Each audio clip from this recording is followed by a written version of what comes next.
Halo anak-anak, kembali lagi bersama saya Pak Nikolas. Anak-anak, kita sekarang masuk ke tema 15, yaitu Yesus penuhi janji Allah, pelajaran agama kelas 4. Anak-anak, kita memiliki dua tujuan pembelajaran untuk kali ini. Yang pertama, menjelaskan bahwa Yesus adalah pemenuhan janji Allah kepada bangsa Israel dan umat manusia. Dan yang kedua, menjelaskan tindakan Allah yang menunjukkan pemenuhan janjinya kepada bangsa Israel. Sebelum kita masuk ke dalam pembelajaran, marilah kita berdoa dulu. Semua mengambil sikap doa yang baik. Marilah kita berdoa dalam nama Bapa, Putra, dan Roh Kudus. Amin. Bapa di surga, Engkau sangat mencintai kami. Engkau mengutus Mesias kepada kami untuk menebus dosa kami. Bantulah kami agar tetap setia kepadamu sebagai Allah kami. Amin. Dalam nama Bapa dan Putra dan Roh Kudus. Amin. Nah, anak-anak, siapa sih di sini yang pernah berbuat janji kepada teman atau saudaranya atau yang lain? Coba angkat tangan. Mungkin kepada orang tuanya? Ya, anak-anak, janji yang kita buat kepada siapapun itu, orang tua, teman, dan yang lain-lain itu harus ditepati ya. Karena ada pepatah yang bilang kalau janji adalah hutang. Jadi ketika kita sudah berjanji kepada seseorang itu harus ditepati, siapapun itu. Kalau tidak ditepati, maka kita akan disebut sebagai pembohong ataupun penipu karena kita tidak menepati janji kita. Allah juga menepati janjinya kepada manusia. Ya. Anak-anak bisa lihat di buku cetak kalian di bab 15, di situ ada ada kutipan ayatnya dari Yesaya gitu. Terus Allah selalu setia kepada janji-janjinya. Contohnya saja ketika Allah membawa keluar bangsa Israel dari penjajahan di Mesir, lalu Allah memberikan keturunan yang banyak kepada Abraham, memberikan tanah yang banyak kepada Abraham, dan menjadi bapa segala bangsa. Itu salah satu contoh pemenuhan janji Allah. Allah selalu menepati janji-janjinya kepada manusia. Tetapi manusialah yang lupa kepada Allah akan janji-janjinya. Jadi hanyalah manusia yang lupa janjinya kepada Allah.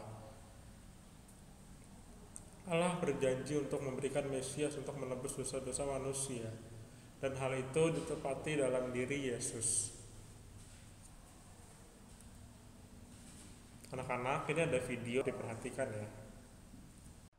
Lukas 1 ayat 26 sampai 38. Pemberitahuan tentang kelahiran Yesus. Dalam bulan yang ke-6, Allah menyuruh malaikat Gabriel pergi ke sebuah kota di Galilea bernama Nazaret kepada seorang perawan yang bertunangan dengan seorang bernama Yusuf dari keluarga Daud.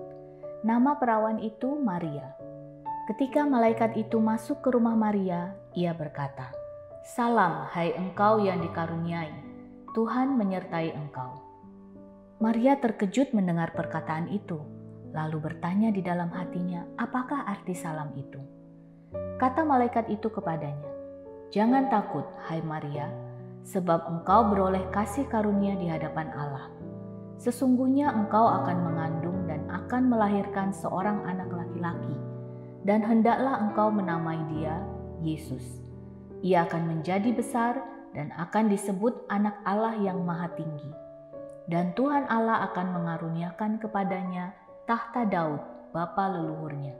Dan ia akan menjadi raja atas kaum keturunan Yakub sampai selama-lamanya, dan kerajaannya tidak akan berkesudahan." Kata Maria kepada malaikat itu, "Bagaimana hal itu mungkin terjadi, karena aku belum bersuami?" Jawab malaikat itu kepadanya, "Roh Kudus akan turun atasmu, dan kuasa Allah yang Maha Tinggi akan menaungi engkau.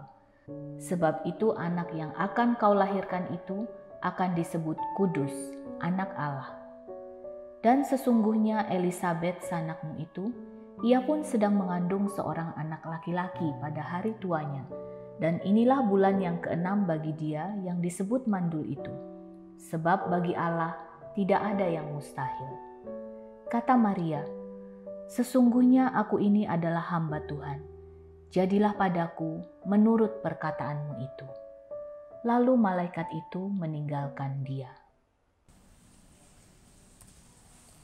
Nah, anak-anak, tadi kita sudah menyaksikan videonya. Yesus adalah pemenuhan janji Allah. Yesus adalah Mesias yang diutus oleh Allah untuk menebus dosa manusia. Mesias adalah putra Allah sendiri yang terpenuhi dalam diri Yesus.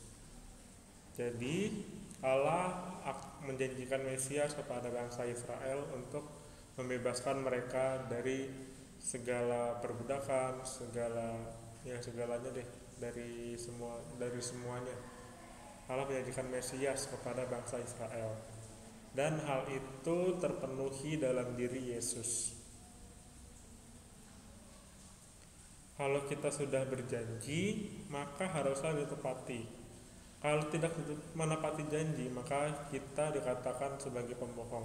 Ya anak-anak, jadi kalau kita sudah berbuat, udah bilang, oke, saya janji deh mau melakukan ini, itu harus ditepati, karena janji itu adalah hutang.